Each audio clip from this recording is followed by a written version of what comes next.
If you ever wonder why change feels so hard, it's probably not the reason you think. It's not because you're lazy, it's not because you're unmotivated, and it's definitely not because you're incapable.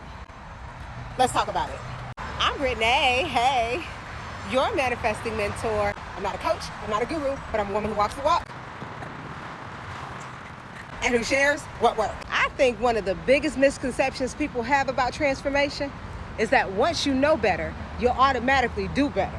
But if that were true, most of us would have changed a long time ago. Because information isn't the problem. Most people already know what they should be doing. They know they should stop overthinking, stop reacting, stop procrastinating, stop settling, stop repeating unhealthy patterns. The question isn't whether you know. The question is, why do you keep returning to what you already know isn't working? And this is where Dr. Joe Dispenza's work really helped me to understand myself differently. He talks about by the time we become adults, mainly in our mid-30s, most of who we become is a set of programs, and it's automatic. Our beliefs, our habits, our emotional responses, our perceptions. We've rehearsed them so many times that they become familiar. And familiarity is powerful because your brain loves what's familiar, but your body loves it even more. Your body has memorized certain emotional states: stress, worry, frustration, overthinking, hypervigilance. And after enough repetition, those emotions stop feeling like experiences and start feeling like your identity. That's just who I am.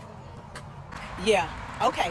And that's why change can feel so hard, because you're not just trying to change a behavior, you're trying to change a version of yourself.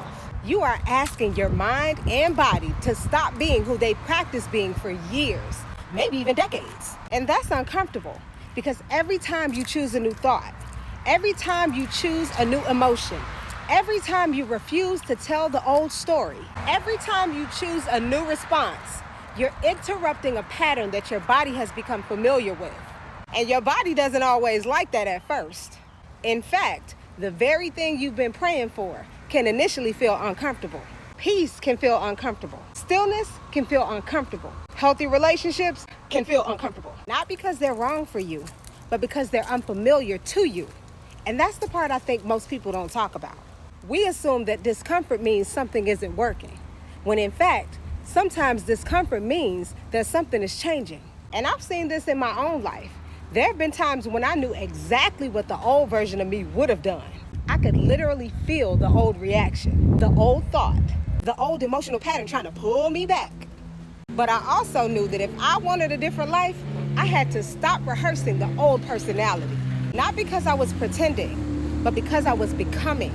And that's the difference. You're not trying to become someone else. You're trying to become more conscious than the program, more conscious than the habit, more conscious than the emotional addiction.